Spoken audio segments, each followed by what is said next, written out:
Le message est arrivé à 15h14. Juste 3 lignes.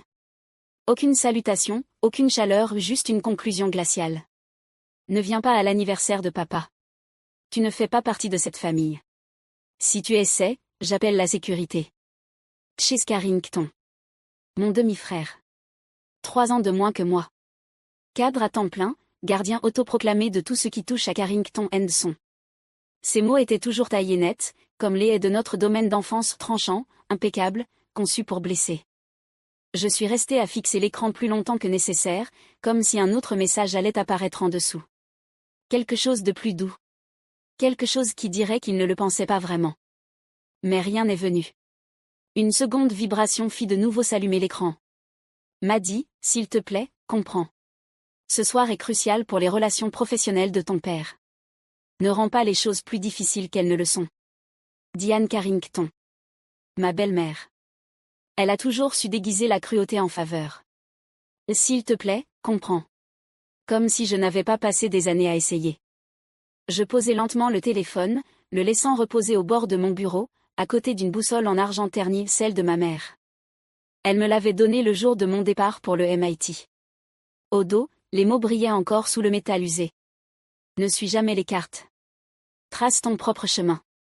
Je n'avais pas vu Léonard Carrington, mon père, depuis près de 5 ans. Pas depuis le jour où il avait qualifié mes brevets d'ingénierie de « passe-temps mignon ». Pas depuis qu'il m'avait dit que je salissais le nom de la famille. Et maintenant, il fêtait ses 60 ans. Une soirée mondaine dans un country club. Des investisseurs, des politiciens et apparemment, pas de place pour sa fille unique. Du moins, pas pour celle qui avait cessé d'être utile. Je me laissai aller contre le dossier de ma chaise, les yeux glissant vers la couverture encadrée du magazine We Read accroché de l'autre côté de la pièce. Mélinquin, la force silencieuse derrière Volterra Battery System. Ils ne savaient pas. Aucun d'eux ne savait. Que signifie le fait que votre famille traite votre absence comme un soulagement, et votre présence comme une menace? La boussole vibra légèrement lorsque le soleil se déplaça derrière la fenêtre. Je connaissais déjà ma réponse. 5 ans. C'est le temps qu'il s'était écoulé depuis que j'avais quitté la tour vitrée de Carrington Automotive avec pour seul bien un sac en bandoulière et la boussole de ma mère. Je me souviens parfaitement de la conversation, pas parce qu'elle avait été bruyante, mais parce qu'elle avait été silencieuse de la pire façon. Les batteries électriques sont une impasse, avait dit mon père en feuilletant les croquis que j'avais imprimés. Nous fabriquons des moteurs. De vrais moteurs. Pas des jouets pour hippies. Il n'avait pas haussé la voix. Il ne m'avait même pas regardé. Il avait simplement repoussé les feuilles, comme on chasse des peluches sur une manche. J'avais 26 ans, tout juste diplômé d'un double cursus au MIT. Ma thèse avait été citée par 3 groupes de réflexion sur les véhicules électriques. Mais dans ce bureau, dans cette pièce, je n'étais qu'une fille avec des schémas adorables. Et Diane? Elle se tenait à côté de lui. Bras croisés. Visage impénétrable. Cette entreprise a un avenir, m'a dit. Mais pas si on le gaspille dans des expériences de science. Ce fut la dernière réunion que j'ai jamais eue dans ce bâtiment. Ils m'ont proposé un poste de vice-présidente. Bureau d'angle, tous les avantages, même une place de parking à mon nom. J'ai refusé poliment. Puis j'ai disparu. Pas pour faire un caprice. Pas pour me rebeller. Mais pour construire. Volterra Technologies est né dans le coin d'un laboratoire partagé au Green Tech Park. J'ai dormi dans ma voiture plus souvent que je ne peux le compter.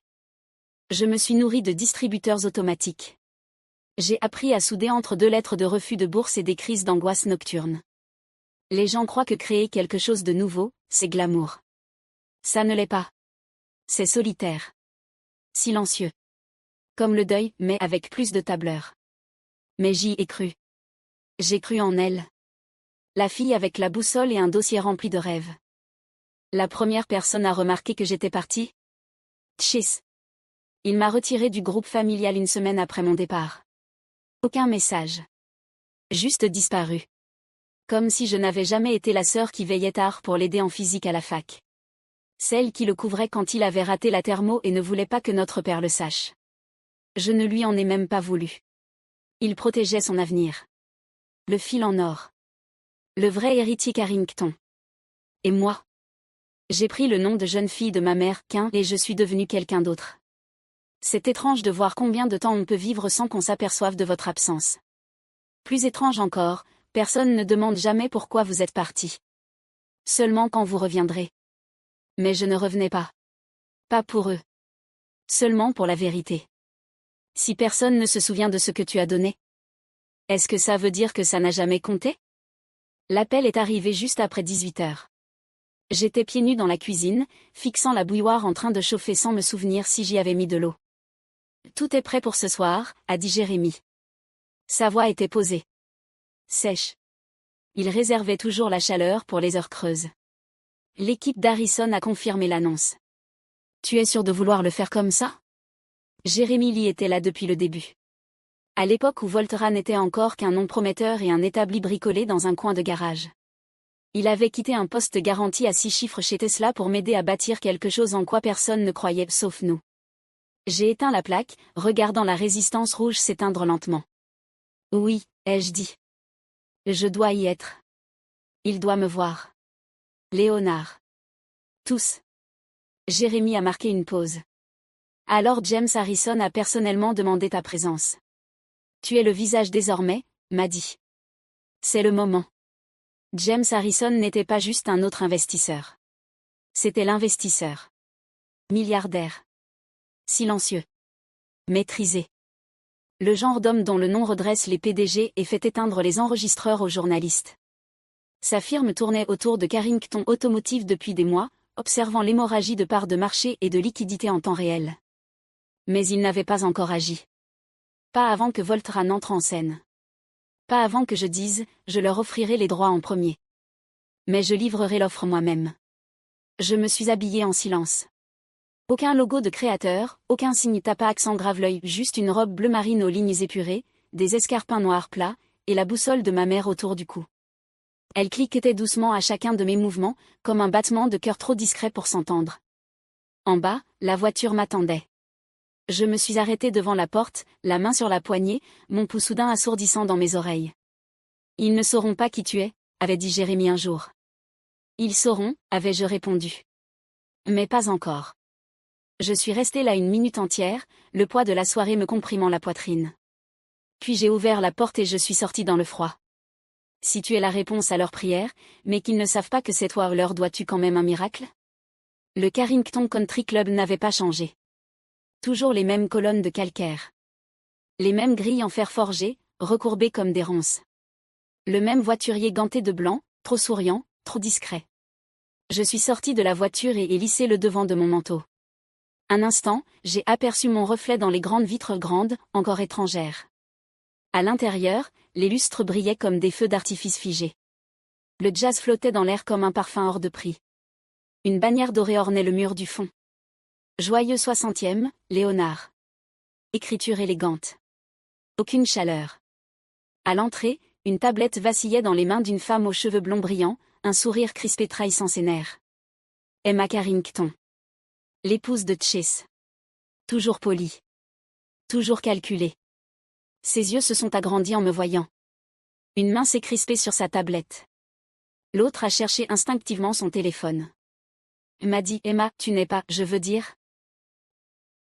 Chase a dit que le bureau de James Harrison avait appelé avant, ai-je dit calmement.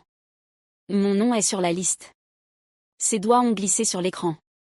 J'ai attendu, immobile. Il y est, a-t-elle chuchoté, clignant des yeux. Mais comment? Peu importe comment. Je suis passé devant elle avant qu'elle ne décide si elle devait sourire ou appeler à l'aide. La salle de bal était un musée de fantômes. Chaque recoin portait un souvenir que je ne voulais pas réveiller.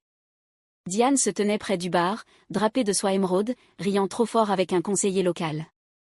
Chase tournait dans la pièce comme un candidat en campagne. Dos droit. Cravate parfaite. Aucun d'eux ne m'a vu. Ou alors si, mais sans reconnaître ce qu'ils voyaient. Je me suis déplacé lentement, invisible. Juste une invitée de plus en robe bleu marine. Près de la table des hors-d'œuvre, j'ai senti une main effleurer mon bras. Diane. Elle a souri, mais ses yeux sont restés froids. Méline, dit-elle d'un ton mielleux. Ce n'est pas le moment. Tu crois? Tu as fait ton choix. Pourquoi tout bouleverser maintenant? J'ai incliné la tête. Elle était nerveuse, mais pas pour les raisons que j'imaginais. Tu as peur que je fasse une scène? J'ai peur que tu aies raison, dit-elle plus bas. Et qu'il ne sache pas quoi en faire. Avant que je ne puisse répondre, la pièce a changé, un frémissement subtil. Les conversations se sont estompées, les têtes se sont tournées vers l'entrée. James Harrison venait d'arriver. L'homme le plus puissant de la pièce, costume gris, ligne nette, aucun sourire. Et derrière lui, le silence marchait comme une ombre. Que se passe-t-il quand celle qu'on a rejetée revient? Avec celui qu'il convoite? James Harrison traversait la pièce comme une marée à laquelle personne ne pouvait résister. Il ne parla pas tout de suite. Il n'en avait pas besoin. Les gens s'écartaient instinctivement, politiciens, dirigeants, membres du conseil d'administration, comme si quelque chose de sacré venait d'entrer, et que personne ne voulait être celui qui en bloquerait le passage. Mon père, Leonard Carrington, s'avança le premier, la main tendue, le sourire large et aveuglant. James. Quel honneur. Nous avons tous hâte d'entendre la grande annonce ce soir. James lui serra brièvement la main. Courtois. Maîtrisé. Sacrée affluence, Léonard, dit-il. Mais à vrai dire, je suis ici pour rencontrer quelqu'un. Il laissa la phrase flotter dans l'air comme une volute de fumée. Puis son regard balaya la salle une fois, deux fois, avant de se poser directement sur moi. La voilà. Sa voix s'éleva juste assez pour porter. Tous les regards se tournèrent. Chaque souffle fut suspendu. Et le moment se brisa. Il traversa la salle vers moi, lentement, délibérément. Le sourire de mon père vacilla. Le visage de Diane se figea. Chase se pétrifia à côté d'un plateau de champagne. Mademoiselle Quin, dit James en tendant la main vers moi. Ou devrais-je dire Mademoiselle Carrington? Le silence se fissura. Il n'explosa pas. Il craqua, comme une couche de glace sous trop de pression. Quelqu'un laissa échapper un souffle. Quelque part, un verre glissa et se brisa sur le marbre. Mon père se tourna, le visage perdu. Je ne comprends pas, parvint-il à dire. Vous la connaissez? James eut un léger rire. Léonard, votre fille est la raison pour laquelle nous sommes tous réunis ici ce soir. Vous ne le saviez vraiment pas? Il se tourna légèrement, s'adressant à l'assemblée. Mesdames et messieurs, permettez-moi de vous présenter officiellement la fondatrice et PDG de Volterra Technologies, Méline Carrington. Personne ne bougea. Pas même moi. Vous avez poursuivi Volterra pendant des mois, dis-je doucement en avançant d'un pas. Réunion après réunion. Proposition après proposition. Et pourtant, je regardais mon père. Pour la première fois, vraiment. Jamais vous n'avez imaginé que la personne que vous étiez si désespéré de rencontrer était celle à qui vous aviez dit d'arrêter de perdre son temps avec des batteries. C'est impossible, lança Chase, la voix brisée. Tu n'as rien fait depuis ton départ. Rien. Je penchai la tête. Ce rien alimente actuellement 4 des 5 principaux constructeurs de véhicules électriques en Amérique du Nord. Ce rien vaut 3,8 milliards de dollars. Léonard chancela légèrement, cherchant appui sur le dossier d'une chaise. Les brevets, la technologie. C'était toi. J'acquiesçai. Et pour la première fois, je le vis, la reconnaissance tentant de devancer l'incrédulité. Vous avez élevé la fille qui a reconstruit l'industrie, dit simplement James. Vous ne la regardiez juste pas. Diane fit un pas en avant, la voix tranchante de panique. Léonard, tu ne peux pas la laisser prendre le contrôle de tout ce que nous avons construit. Tu parles de l'entreprise qui s'accroche encore au moteur à combustion dans un marché qui passe à l'électrique? L'interrompis-je. L'entreprise dont les profits chutent depuis 3 trimestres? Cette entreprise-là? Ma voix ne s'éleva pas. Elle n'en avait pas besoin. Parce que je n'étais pas en colère. J'étais inattaquable. James sortit une fine chemise cartonnée de son porte-documents. Comme convenu, Volterra Technologies va acquérir 58% des parts de contrôle de Carrington Automotive. Mademoiselle Carrington assumera les fonctions de PDG avec effet immédiat. Les murmures commencèrent doucement, puis s'étendirent comme une onde. Chase devint rouge. Le visage de Diane pâlit. Et mon père, il ne dit rien. Il resta figé. Que dit-on quand la fille que l'on a reniée devient la seule raison pour laquelle votre nom pourrait survivre? Mon père n'avait toujours pas prononcé un mot. Sa main flottait au-dessus de la chemise que James avait posée sur la table basse, les doigts effleurant le bord comme s'il craignait de se brûler en la touchant. Je le regardais parcourir la couverture du regard. Observer le logo de Volterra, mon logo imprimé en bleu marine austère. Un nom qu'il n'avait jamais prononcé, lié à une fille qu'il n'avait jamais vraiment vue. Maddie, dit-il enfin, la voix fine comme du papier. Pourquoi tu ne m'as jamais rien dit? Je souris. Doucement. Mais sans épargner. Je l'ai fait. Un silence. Il y a 5 ans, dans ton bureau. Je t'ai apporté des croquis, des projections, un prototype fonctionnel. Tu les as traités de gaminerie. Tu m'as dit de grandir et d'apprendre le vrai business. Il baissa les yeux. Pas de réfutation. Juste le silence. Chase s'interposa, les poings serrés, la voix s'élevant. Papa, tu ne peux pas la laisser faire ça. Elle est partie. Elle a renoncé à sa place. Elle ne mérite pas. Tais-toi, Chase. Les mots tombèrent net. Même Diane cligna des yeux. Mais arrête. Juste, arrête. La voix de mon père se raffermit, plus grave. Tu as eu toutes les opportunités. Et tu n'as pas fait ce qu'elle a fait. Il se tourna de nouveau vers moi, mais je soutins son regard avec fermeté. Il n'a jamais été question de mérite, dis-je. Il a toujours été question de savoir qui pouvait sauver ce qui reste. Diane traversa la pièce, plus d'élégance émeraude, plus de charme étudié, seulement des traits tendus et un regard dur. Tu crois que ça te rend meilleur, siffla-t-elle. Tu crois qu'arriver ici avec des avocats et des chiffres efface ce que tu as abandonné? Je n'ai rien abandonné, répondis-je calmement. On m'a poussé dehors. Elle rit, un rire cassant. Tu as toujours eu besoin d'être la plus intelligente, la spéciale. Eh bien, félicitations. Tu es seule. Et tout ce que tu as construit ne changera rien à ça. Je ne répondis pas, car il n'y avait plus rien à débattre. Mon regard dériva vers le centre de la pièce, où un portrait de mon père trônait au-dessus de la cheminée, cadre en bronze, sourire rassuré, lumière de légende. Il nous observait comme si rien n'avait changé. Mais tout avait changé. James Harrison s'éclaircit doucement la gorge. On y va? Le dossier était maintenant ouvert, prêt. Moi aussi. Ce qu'il reste d'une famille. Quand la vérité finit par parler plus fort que le sang. La fête s'était clairsemée. Certains invités étaient partis plus tôt, d'autres restaient groupés près du bar, chuchotant entre deux regards furtifs. Chase avait disparu. Diane s'était retranchée derrière une porte fermée, probablement en train d'appeler l'avocat de la famille. Je me tenais seul sur la terrasse arrière, où le froid paraissait plus pur que l'air de l'intérieur. Au-delà des vitres, des rires s'élevaient, creux, déplacés. À l'intérieur, le nom Carrington était en train d'être réécrit. À l'extérieur, je pouvais enfin respirer. La porte grinça derrière moi.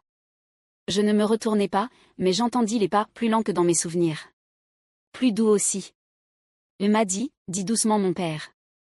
Je laissai le silence s'étirer entre nous. Il s'approcha, pas trop près. Il regarda la pelouse, comme si elle contenait les réponses qu'il n'avait jamais osé chercher. Cette nuit-là, quand tu es parti. Je me souviens de toi, debout dans mon bureau avec ce dossier. Je ne l'ai même pas regardé. Non. Tu ne l'as pas fait. J'avais tort. Il le dit simplement. Sans supplique. Sans condition. Surtout. Je tournai brièvement la tête vers lui. Il avait l'air plus vieux, non pas dans les traits, mais dans le regard. Comme si quelque chose sur lequel il s'était toujours appuyé venait de s'effondrer, ne laissant derrière que la vérité. Tu pourras un jour me pardonner, demanda-t-il. Je portai la main à mon cou, détachai la chaîne, et tendis la boussole. Elle m'a aidé à trouver mon chemin quand plus personne ne croyait que j'en avais un.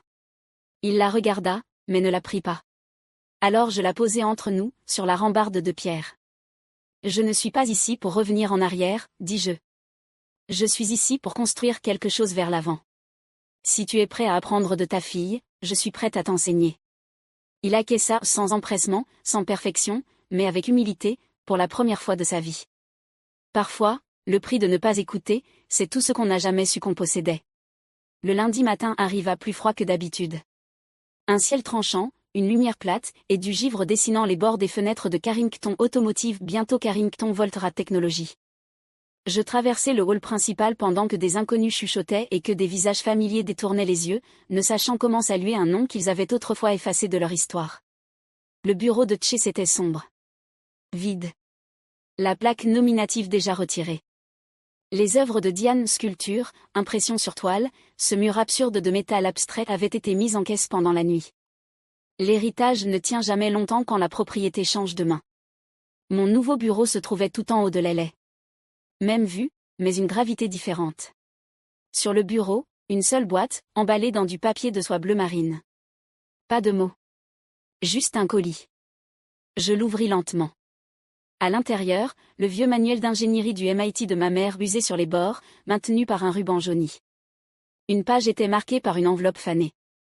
Je l'ouvris. L'écriture était reconnaissable entre toutes, penchée, nette, familière. Pour Méline, quand le monde verra enfin ce que j'ai toujours vu. Je tenais la page à deux mains.